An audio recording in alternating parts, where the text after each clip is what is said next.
But that's the truth. It's the truth. That's why at funerals today, especially Christian funerals, I mean, I tell you, it's a sad thing what we as pastors do. We know the guy didn't live a life that was pleasing to God, but we stand there and say, today he is going to heaven. And all his friends that were with him, drinking and partying and doing all those things, and he said, if he is going to heaven, then I'm also going to go to heaven, and they keep on doing what they do. We misled everyone. Samson, secondly, deserted the promise of God. Remember, he was a Nazarite. That means he was separated. He was set apart. But watch what he did. Watch what he did. He went down to Timnath and he married the woman that God asked him not to marry. He was a Nazarite. He was in a vineyard where he's not supposed to be. Some people say it's a little thing. You know, I'm only doing it once. The Bible says it's the little foxes today that spoil the vine.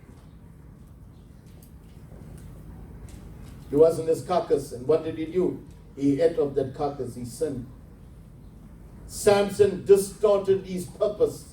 What was his purpose? His purpose was to bring honor to God and set the children of Israel free from the Philistines. But what did Samson do? He married a Philistine, and all the guests were Philistines.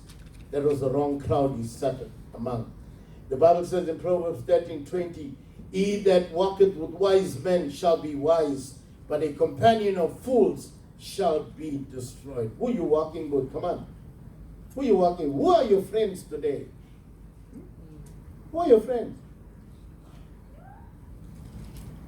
Samson could stand before an army, but he could not stand strong before a crying woman.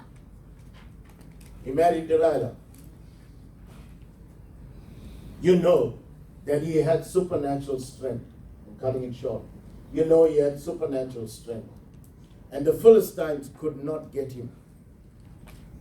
3 times they tried. Put him down. They used Delilah, his wife again. They used her and said, man, you are the best person to get the secret. Where does his strength lie? And Samson told him first time. He told him second time. And when they tried it, man, with all his strength, he overpowered that and he became victorious. Watch the third time. Watch this time. This time, Samson is sitting in the hairdressing salon of Delilah. In the salon, there is Delilah. He's lying on her lap, and she said to him, Samson, man, if you love me, come on, you love me. If you love me, you'll tell me anything, man. Tell me where your strength lies. Now, you remember the Nazarite rite was that nobody touches his hair.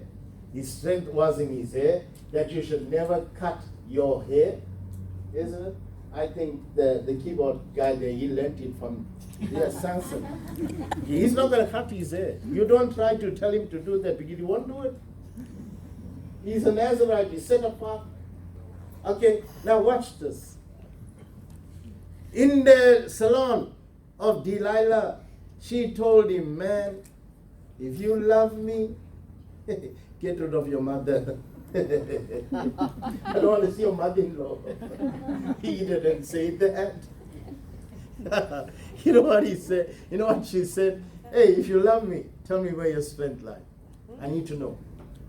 You see, the Philistines told her that if you don't do that, we're going to kill you too. You remember they killed the first one? You see, sometimes when we go through situations, we don't learn from the first time. You know, a person comes to me and he said, Pastor, I was married before, divorced. Now when I get married again, I said, you're a fool. You're a fool. Hey, if you couldn't take care of the first wife, ladies, listen carefully. If that man couldn't take care of the first wife, he will never take care of the second one. The Bible talks about first love. First love! Go back and restore yourself to your first love. So if that guy is divorced and he comes to you and say, I'm marrying you, you tell him, go and look in the bush. Maybe you'll find a few snakes there.